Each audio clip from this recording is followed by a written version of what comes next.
জীবনে সব কিছু পেয়ে গেলে স্বভাব তো এমনিই নষ্ট হয়ে যাবে।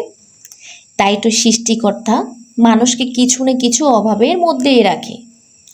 কাউকে দুই মুঠো ভাতের অভাবে, কাউকে আবার মানসিক যন্ত্রণায়, কাউকে আবার ভালোবাসার অভাবে। কেউ জীবনে পুরোপুরি সুখী হতে পারে না। আসসালামু আলাইকুম। দূরে বা কাছে যে বা যারা আমার ভিডিওটি দেখছেন, আমার ভালোবাসার মানুষগুলা সবাইকে জানাই অসংখ্য অসংখ্য ধন্যবাদ। আজকে কি রান্না করব সেটা আমাদের গৃহিণীদের একদম সকালবেলায় চিন্তা আসে যে আমরা সকাল হলে কি রান্না করব, নাস্তা কি করব। তো আমিও তার ব্যতিক্রম না, আমারও সেই চিন্তায় আগে আসে। তো এদিকে আমার আজকে কাজ একটু বেশি, কারণ আমাদের পুকুরে ব্যাট দিচ্ছে। এই জন্য আমি সকালবেলা আগে থেকে কাজগুলো রেডি করে রাখছি। এদিকে পেঁয়াজ, কাঁচামরিচ, আলু কেটে রাখছি। যেহেতু আমার পরবর্তী মাছ কাটতে কাটতে যদিও দেরি হয়ে যায়, আমি যেন সব কিছু রেডি থাকলে খুব তাড়াতাড়ি রান্নাটা করে ফেলতে পারি।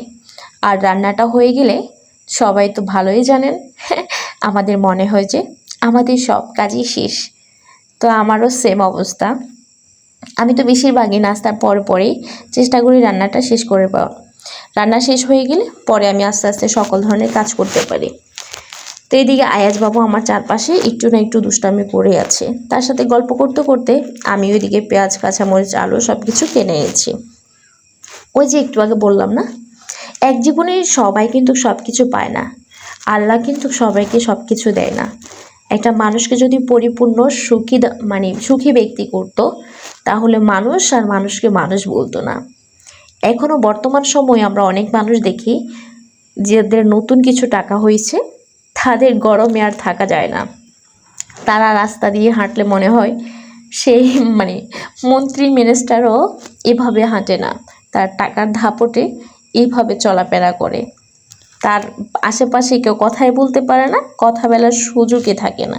তো এই জন্য আল্লাহ তাআলা আমাদের সব কিছু দেখে শুনে আমাদের এক এক মানুষকে এক একটা জিনিসের অভাব দেখায়। কারণ আমরা সব কিছু পেয়ে গেলে আমরা যে আর মানুষকে মানুষ বলবো না, হয়তো আল্লাহ তাআলাকেও চিনব না। আমরা মানুষরা এমন এক ধরনের মানুষ, আর কি বলবো। এদিকে পুকুরের মাছ কিন্তু অনেকগুলো উঠে ফেলছে।